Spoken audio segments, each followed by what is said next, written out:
This is the Aftermath with Richard Ocloo. Game week 3.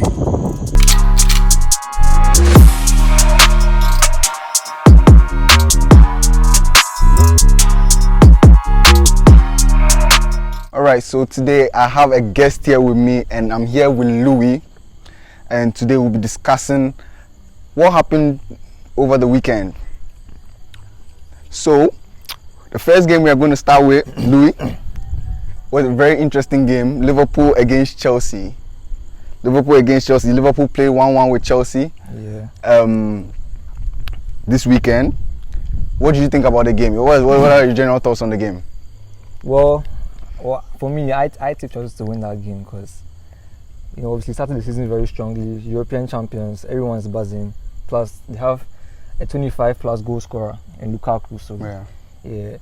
The game was actually spoiled by the red card, but I feel like if there was no red card, Chelsea would win that game comfortably. So let me ask you this: so was it a red card? Was it actually a red card?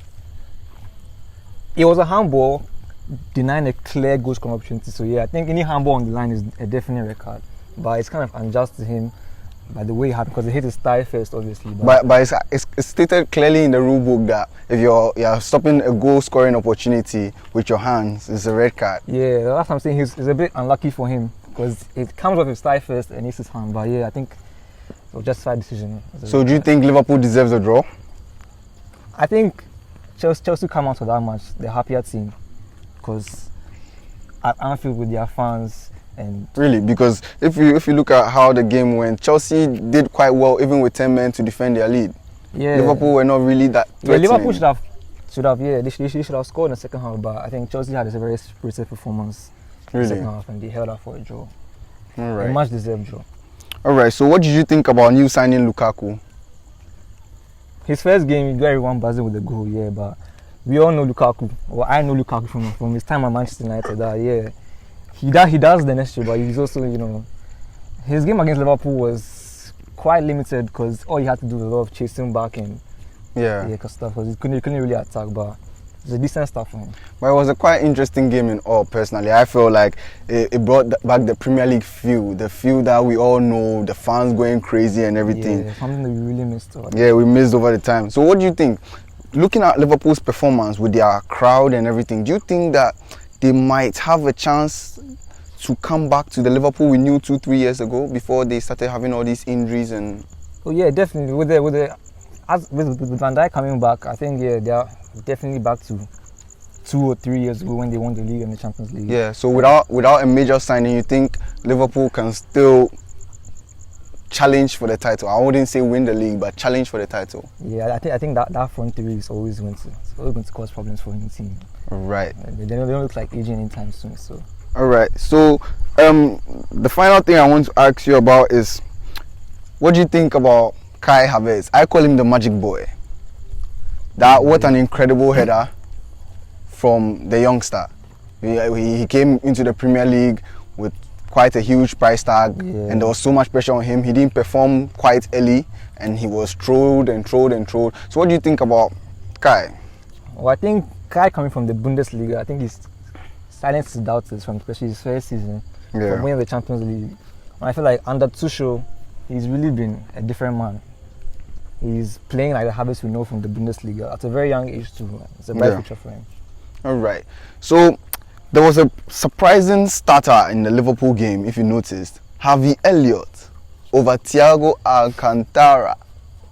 Were you surprised? Very surprised. I actually hadn't heard of him before. You hadn't heard? I hadn't heard of him before. But when I watched him play, I could have understood Klopp's decision in starting him. He was actually very impressive for me. Really? Yeah, control the tempo, which Thiago can't do. Yeah. I was quite impressed with the youngster.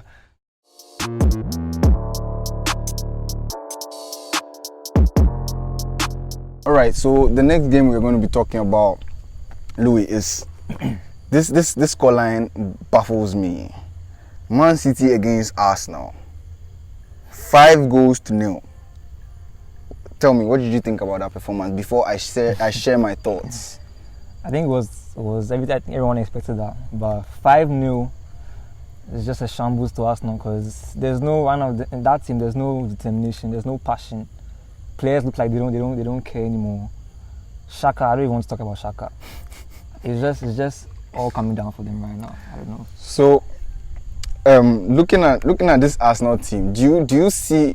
They say they have a 3-year plan. Do you see any hope in the near future? Because Arsenal are the top spenders in this transfer window, where Manchester United got Cristiano Ronaldo, Rafael Varane, and Jadon Sancho, and Arsenal still spent more on Ben White than Manchester United. What do you think? Where is this club headed? Shocking, because I don't know their transfer strategy or anything, but spending that amount of money and they haven't really improved their squad. Because I don't know, Lokonga, White, and Tavares. These players are not players that are going to change your team. They are just youngsters that you're supposed to learn from somebody. But I don't know, because it doesn't make sense. And the manager to trust the process. I don't know.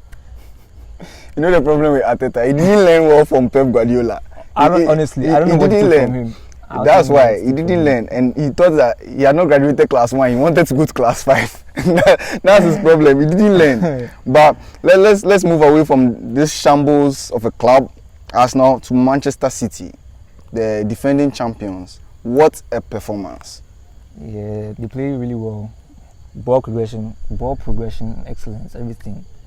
But I think after the record, Arsenal could have tried something, but after the record, it just became easier and easier for Man City.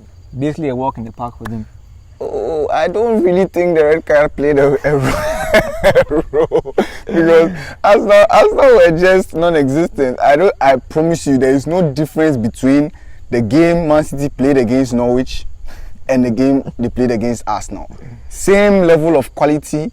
It's just that they have some 1 or 2 Aubameyangs here and there, and overrated Smith Rowe and others. But speaking about their Aubameyang, I don't know how is he an Arsenal captain?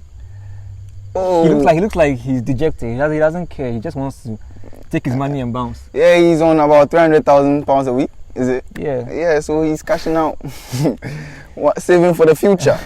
So let me talk about Gabriel Jesus playing the right wing for Manchester City. Yeah. It's been a new development. He tried it in the previous match, I think against Norwich, and he did it again. He repeated the same team. Yeah. And what do you think about that? Well, if I'm in his shoes, I'll be wondering, because you chase a striker whole summer, but I'm a striker at Man City, and now you push me to the wing. I'll be thinking, like, how do they see me? But obviously, since he's been there, he's been assisting, and helping the team, so it's positive for the team. But if I was him, there'll be question marks in my head, thinking like, I'm a striker, but you're playing me out on the wing. Okay, so. one last topic we are going to talk about: Manchester City's £100 million signing, Jack Grealish. Maybe they might say it's early days, but I don't see any source that he adds to Manchester City. I think in this Manchester City team, he's just like a Mahrez, he's just like a Bernardo Silva, he's just like a Phil Foden. He doesn't add anything, and I'm starting to wonder: was it worth the 100 million?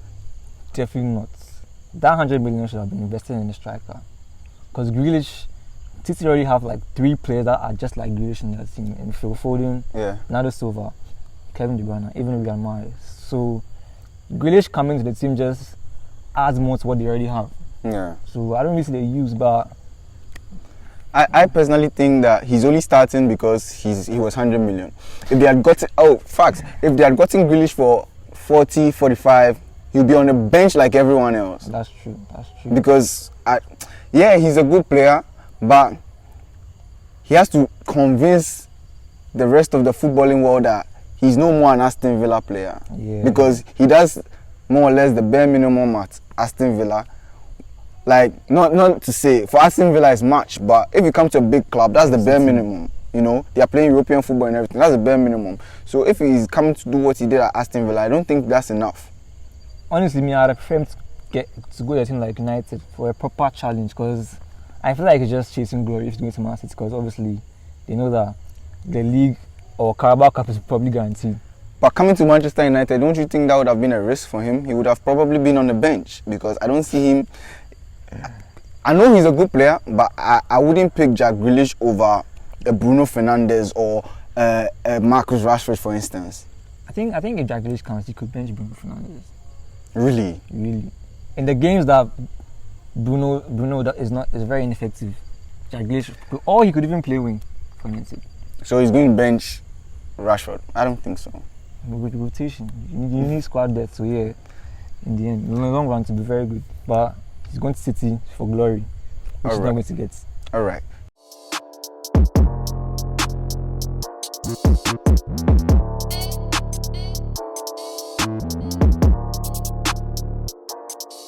All right, so Louis, we are come to talk about a very, very important game that happened over the weekend. Very, very important. Manchester United against Wolves. So, what did you think about Manchester United performance? Obviously, I know that you're a Manchester United fan. So, what did you think about the performance? You see, right now, Manchester United have signed quality players. Cristiano Ronaldo, who is not yet in, and Rafael Varane and Jadon Sancho, who both played. So, what do you think about the game? How did you find the game? Today's performance definitely didn't guarantee a win. Yeah. It was a shambles of a performance, which we didn't really create. We couldn't really progress the ball. Yeah. There was no tactics once again. We relied on our individual brilliance of Mason Greenwood, which we keep doing time and time again. Yeah. And we eventually ran out of luck. But proud to get a win. Well, I know that champions, when they don't play well, they are still able to win matches. So yeah, it was a good win, but poor performance. So what did you think about our non-existent midfield? The likes of Fred. I was baffled by that performance. He was asleep through more than 70 minutes of the game. What do you think about Fred? Fred, we need a press resistance player, which Fred is not. When he gets the ball, when he's pressed, he easily fumbles and loses the ball. And that is relax. It's like I don't understand press resistance too. What's that? Like if they press you. Feel free then talk. Okay. Yeah. So like we need a press resistant player, which Fred is not, because when he's pressed, he fumbles a lot and always loses position. At the point, I feel like he's even being targeted at times when he has the ball. But personally, I feel like if Manchester United don't get a DM, we can have Ronaldo, we can have Messi, it will not work because Fred is so bad, and obviously we all know Paul Pogba is a liability going backwards. Yes, definitely. Nobody doubts his quality going forward. He's a real quality player. Yes, I said it with my chest. He's a quality player. So, but we need somebody to clean up his mess, to be fair. Yeah, definitely. Because I fear we might get left behind. Because if you look at Chelsea, Liverpool, City, they have Rodri, Kovacic, Kante, Fabinho. They do that. They play that position very well, effectively. Yeah. Watching Liverpool's game last night, you could see that Fabinho was sitting. That allowed freedom to the forward players to always create. But with us, if you look at your shoulder and you see Fred, you are worried. That's why I fear the fear of going forward. Simple ball control, this guy lacks it. And which is a problem for Manchester United midfield, because we have Bruno Fernandes, we have Paul Pogba, top quality players, but we don't have anybody sitting in between the two centre backs and conducting the game. It's a shambles for the I think if Matic was much younger, Manchester United are probably winning the league. Title contenders, genuine title contenders. Yeah. So to be honest, and let's talk about your coach. Do you genuinely think that is the coach, or is the quality of the play of some players? Like Fred, for instance, because Fred was dreadful. Let's be honest. Like, I mean, do you remember that Ghanaian player? Harrison Afful can do a better job. Mumbarak Wakasu can do a better job. Like, it was so bad. Like, it was very, very bad. I feel like if you give someone like Tuchel, who's the world-class manager, this United team, obviously, you still see some weaknesses in Fred. But you boy are bad. Now you're saying Tuchel is a world-class manager. When he was at PSG, you were telling me that it's because of Neymar and Mbappe. That's why he went to Champions League final. He has showed us at Chelsea with not average players, but like good players. That he can make. If you play in a system, you can make the team play well. So if you give Tuchel that this United team, I feel like he will do better than Ole, but you will still see the weaknesses in our game, and like someone like Fred. Because I mean, Fred is so bad. I think Manchester United should go and bid for Mumbarak Wakasu. I think that's going to be the best, to be honest. So, going forward after the international break, obviously Ronaldo will be here after the international break that's coming up. So what do you think? What do you think? What do you think moving forward we can do to solve this issue struggling with smaller teams? I think we have 4 days to bid for Ruben Neves. Yeah? 4 days. So he played against Ruben Neves. He showed us that press resistance, class. Are you sure? He can pass. Are you sure? It was a man match today. Please, he's a Wolves player. Man of the match today. Let's make this very clear. He's a Wolves player. Can he do it on the big stage? Can he do it in front of 75,000? He has the quality. He already has the quality, and if he comes, he will also improve. I feel like, and it's also, Bruno has also recommended that yes, we sign Ruben Neves. No, but Bruno, and you know when Bruno recommends, I'm sure Bruno even says you can buy Trincao. But yeah, but it's all good. It's all good. He's actually kind of cheap considering his quality, because lots of Ndidi and Rice, and who I was hearing some rumors about Saul. Yeah, Saul I from don't know Atletico Madrid. But Neves Ndidi, primarily proven. Even Yves Bissouma of Brighton, it's a very promising player, but there are no links to him. All right. So moving forward, I think we have little time to make a move, because if we do not, we might be left behind. All right.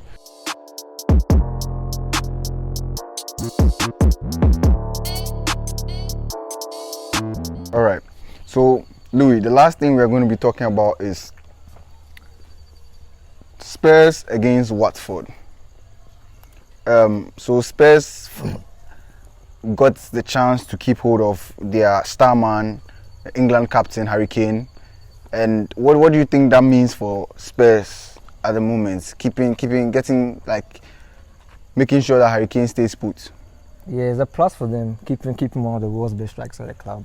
Yeah. It helps them with their projects going forward. But for Harry Kane, it's a step back, because he's almost 28. Yeah. Without a trophy, keeping him against his will in the same club. I don't know. I don't know whether he's being paid to say he wants to stay, but honestly, we all know that he wanted to leave Spurs, but I don't know. Yeah. So Spurs have won 3 out of 3. Are they in the conversation for a title charge? One goal project, I don't think so. You don't think so, eh? This is how it started last season, so I have a feeling eventually they'll drop. All right. But let's see, it's been a good start for them. That's nice. So we are going to talk about a few matches that went on over the weekend. Just brushing through. Leicester City played against Norwich City. It was 2-1. Brighton got the winner. Vardy performed quite well. What do you think about Leicester City? They bottled the Champions League 2 seasons in a row. Do you think this time around, when the Premier League is so competitive, they can force their way through?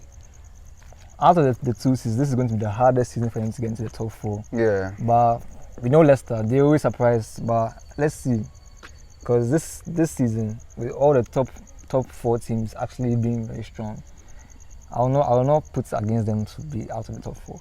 All right. So quickly, let's look at West Ham against Crystal Palace. A 2-2 draw. Mikel Antonio show once again, performing at the peak of his prowess. So what do you think? What do you think about West Ham? West Ham played good football last season. This time they are without Jesse Lingard. Maybe it will change on transfer deadline day. Maybe they might get him for 20-30 million. I don't know. But what do you think about West Ham? Can they secure another European place? I think this season, last season in fact, they were a surprise package, and this season they've continued their form. Yeah. But I probably think with the Europa League coming, with their squad not being that large, I might probably catch up to them later in the season. Maybe fatigue might catch some players. Yeah, that's true. And might hamper their league position. But Mikel Antonio, what's a player? He's top scorer, also banging assists. For someone that used to be a right back, I think he's doing well as a striker. Right. So quickly, Everton. Let's talk about Everton. Everton have been swimming around mid-table, 7th, 8th, 9th for as long as we can remember. Yeah. What do you think about Everton? Everton beat Brighton by 2-0. I feel this season they've been stagnant for like the past 3 years. This season is the season that they have to try and enter Europe, probably the Europa League or Conference League, because the standards that Everton had back in the years should be the team that is the best of the rest outside the top 4. Yeah. So I think they've been underperforming previously, but I think this season, with the new coach, Calvert-Lewin back on form. I think they should be challenging for Europa League position. All right. So thank you guys for watching. We are done with the aftermath, and we'll be back again when the Premier League returns after the international break. Thank you guys. This is Louis, and I'm Richard, and I'll see you again later.